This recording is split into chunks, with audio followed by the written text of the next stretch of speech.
প্রধানমন্ত্রীর পদ ছেড়েছেন শেখ হাসিনা, ছেড়ে গেছেন বাংলাদেশ, তবে রেখে গেছেন $156 বিলিয়ন ঋণের বোঝা।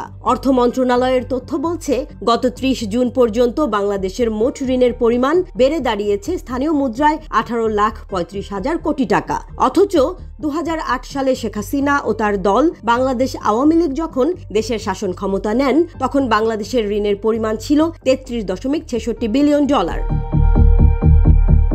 $156 বিলিয়ন ঋণের মধ্যে অভ্যন্তরীণ উৎস থেকে নেওয়া অর্থের পরিমাণ $88 বিলিয়ন বা 10,35,000 কোটি টাকারও বেশি। বাকি $68.33 বিলিয়ন বা প্রায় 8 লাখ কোটি টাকা অন্য দেশ থেকে নেওয়া ঋণ। এত ঋণ হলো কেন? অর্থনীতিবিদরা বলছেন, খরচ বৃদ্ধি ও মেগা প্রজেক্টগুলোতে বিভিন্ন দুর্নীতির কারণে ধারাবাহিকভাবে রাজস্ব এবং ব্যয়ের ব্যবধান বেড়ে যাচ্ছে, ফলে রাজস্ব স্থবির হয়ে পড়েছে। এই পরিস্থিতিকেই এই বিপুল ঋণের জন্য দায়ী করা হচ্ছে। এই বিশাল ঋণ বাংলাদেশের অর্থনীতিতে প্রভাব ফেলছে। চলতি অর্থবছরের প্রস্তাবিত বাজেটে ঋণের সুদ শোধ করার জন্যই রাখা হয়েছে 1,35,000 কোটি টাকা। এটি বাজেটের 14.02%। বাজেটে 8 লাখ কোটি টাকার বেশি ব্যয় রাখা হয়েছে। সেখানকার খাতগুলোর মধ্যে এই ঋণ শোধই সর্বোচ্চ ব্যয়। আওয়ামী লীগ সরকার টানা 3 মেয়াদ মিলিয়ে প্রায় 54 লাখ কোটি টাকা ব্যয় করেছে।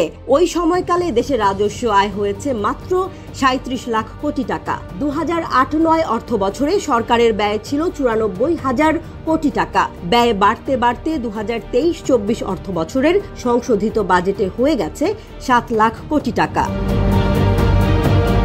বাংলাদেশের রাজস্ব জিডিপি অনুপাত 9% মতো। এটি পৃথিবীর অন্যতম সর্বনিম্ন।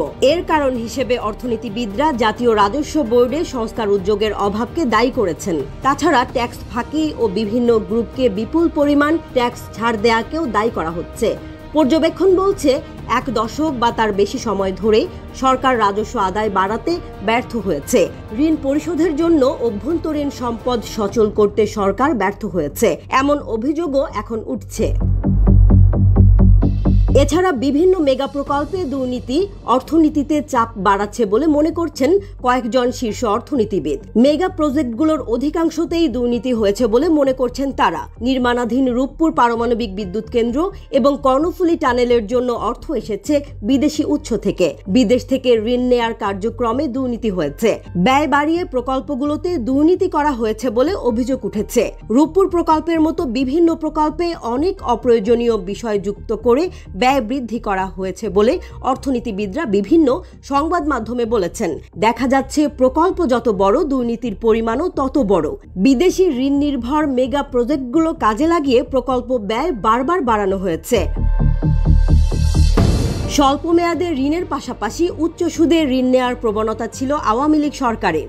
সহজ শর্তে অল্প সুদে দীর্ঘমেয়াদী ঋণের দিকে শেখ হাসিনার সরকার নজর দেয়নি।